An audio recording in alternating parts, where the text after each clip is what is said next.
if you could give us your name and your association with Brave New Voices. My name is Hodari Davis. I am the National Program Director for Youth Speaks and Executive Producer for Brave New Voices. And so in layman's terms, what does that mean in terms of your connection with the programming and everything else happening? That means that I'm responsible primarily for organizing the Brave New Voices Festival, for inviting these 500 youth, these 54 teams to Philadelphia, and hiring 85 to 90% of the people that actually work it out and make it happen. Well, I know that you have been really trying to trumpet the idea that this is a 4-day festival, but it's a year-long opportunity to engage our youth in positive activity. When you think about what people have been able to see, the Philadelphia residents who've been able to come out and take part in these activities, when it comes to literacy, when it comes to activism and engagement, how does it make you feel seeing all of this come together here in Philadelphia with all of the history that this city has? I think, there's a couple of things with that. That's my son right there. It's a couple of things with that. Philadelphia has a special place in the United States history, and in that way in the history of the world. For us, it's important to present a future that is colorful, vibrant, diverse, that reflects 21st century.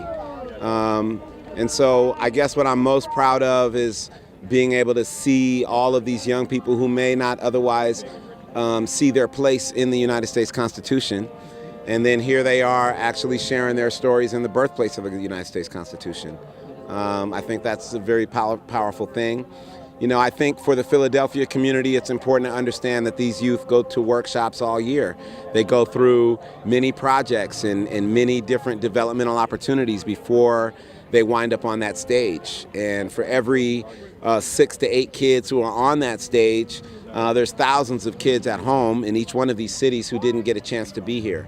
And so part of what we try to do is get the word out not only locally but also nationally, and just to remind those young people that they're not alone and that there's other young people who take stock in their voices, take stock in community, and really invest their time and energy into improving themselves and improving those around them. So for us, it's really about the empowerment aspect for the young people to get them to see that they can actually make change in the world. And if there are adults, like-minded adults, who are able to create spaces for them to be successful, then ultimately that's what leads to their success. Yeah. And I understand that the 4 teams competing in tonight's finals could probably not be more indicative of this diversity and full global engagement that you just spoke of. Yeah. Denver, DC, LA, and South Africa. That's right. How I know that our cameras aren't allowed there. It's private. This is their opportunity to do their thing. But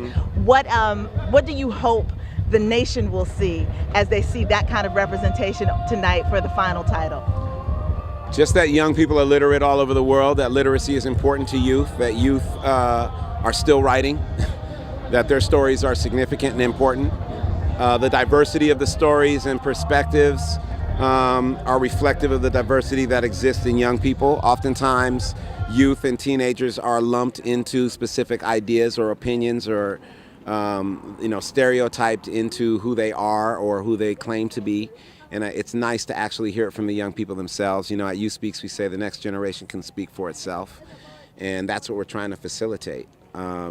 It's not much different from the times of the Harlem Renaissance, when you had W.B. Du Bois and other scholars who invested in these young people who happen to be Langston Hughes, or these young people who happen to be Claude McKay, and we have those future Langston Hughes and those future Claude McKays here. And so I feel honored just be able to create a space for them to tell their stories and share their truths and to know that their stories, though they are personal, they're not unique.